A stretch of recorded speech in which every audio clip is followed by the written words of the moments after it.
price of milk, meat, fruit, vegetables, petrol, flights, takeaways, rent, houses.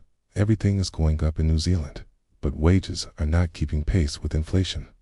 And in fact, the only people who are getting a pay rise are the high income earners, because their taxes are being cut by the government. So all of us are getting poorer.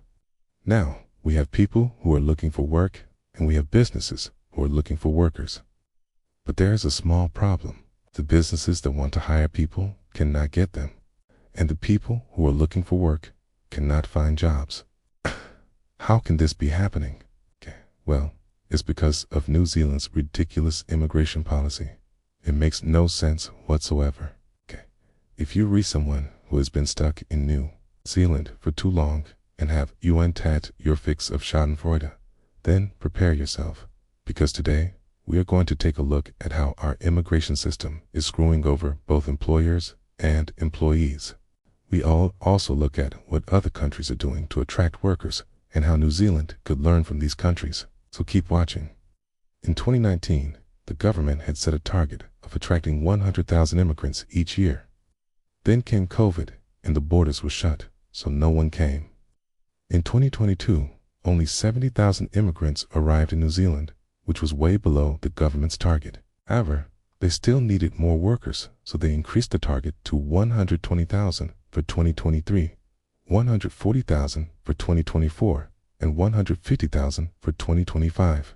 But while the government has managed to bring in more immigrants, they haven't managed to bring in the right immigrants. I mean, do you know how many people New Zealand needs? According to official data, we need about 60,000 migrants each year. This means that we are getting way more than what we need. When the borders opened up in 2022, most of the new arrivals were students, and some of them were working as student visa holders are allowed to work 20 hours a week. However, these workers are not really solving the issue because there are too many of them and not enough jobs for everyone. But what New Zealand actually needs are highly skilled workers like engineers, programmers, doctors, teachers, electricians, plumbers, carpenters, mechanics, and truck drivers. If you ask any business owner, they will tell you that finding staff is their biggest challenge. For example, Fonterra, the country's largest dairy company, has been struggling to find staff, and they've had to cut milk production as a result. They've even offered a sign-on bonus of $10,000 to attract workers, but they aren't the only ones. Around the country, businesses are struggling to find staff, and many of them have had to close down because of this. We talked about this in our recent video, where we discussed why New Zealand has such a high failure rate for new businesses. One of the main reasons we found was the inability to hire staff. Not surprisingly, this also affects our productivity because businesses can't operate at full capacity without enough workers. But what is even more interesting is that the government doesn't seem to care about this issue at all. They have ignored the plight of employers and just kept increasing the immigration targets. But why? Well, there are two possible reasons. First, the government probably thinks that it's easy to replace local workers with immigrant workers. They believe that the immigrants are filling the skills gap. However, this isn't true because they're not bringing in the right kind of immigrants. There are way more students than actual workers. And if you ask any employer, they will tell you that they would rather hire a local worker over an immigrant worker. This is because local workers are more reliable and they're already familiar with the culture. Second, the government probably believes that more immigrants means more economic growth. After all, more people means more demand, right? Wrong. Bringing in the wrong immigrants is not helping the economy. In fact, it's hurting it. It's hurting the economy in two ways. First, when you bring in too many immigrants, they end up competing with locals for jobs. This means that instead of filling a skills gap, they end up taking jobs that locals want. This also leads to wage depression because now you have locals and immigrants competing for the same job. The result is that nobody gets a job and everyone becomes poor. Second, bringing in the wrong immigrants does not help with tax revenue. In fact, it ends up costing the government money. Let's take the student visa holders, for example. When they first arrive, they don't pay taxes because they're too busy studying. Only when they start working do they start paying taxes. However, they end up paying less tax than immigrant workers because they're earning less.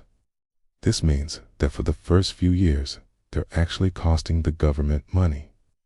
So why is the government so hell-bent on bringing in so many immigrants? Well, it might have something to do with this. The current immigration system is a perfect example of the broken window fallacy. If you don't know what the broken window fallacy is, here's a simple example. Imagine a shop owner who sells glasses. One day, a kid runs into his shop and accidentally breaks the glass on his window. The kid's mom is horrified and immediately apologizes to the shop owner. She says she will pay for the full cost of the window. The shop owner says, "That's fine," but then he turns around and looks at the kid and says, "Hey, next time you break a window, make sure you do it on purpose, because now I get to earn more money from your mom." That's the broken window fallacy. Basically, the idea is that when something bad happens, like a window breaking, some people say it's good because it creates economic activity. In this case, it creates business for the shop owner. However, that's not true because the money the shop owner earns is exactly equal to the money the mother loses. The shop owner didn't earn any extra money, but now the mother has less money to spend on other things. And this is exactly what's happening with our immigration policy. Just because we let more immigrants in does not mean the country is growing. All it means is that we're shifting the economic burden onto the immigrants. The immigrants lose because they have to work harder and longer hours to earn the same amount of money, okay? And the government loses because they end up spending more money on social services than they receive in taxes. So what should New Zealand do instead?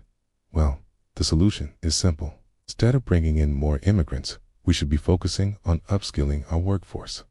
We need to invest in education and training so that our locals are able to fill the skills gap. Now, you might be thinking this is easier said than done. What about the businesses who are desperate for staff?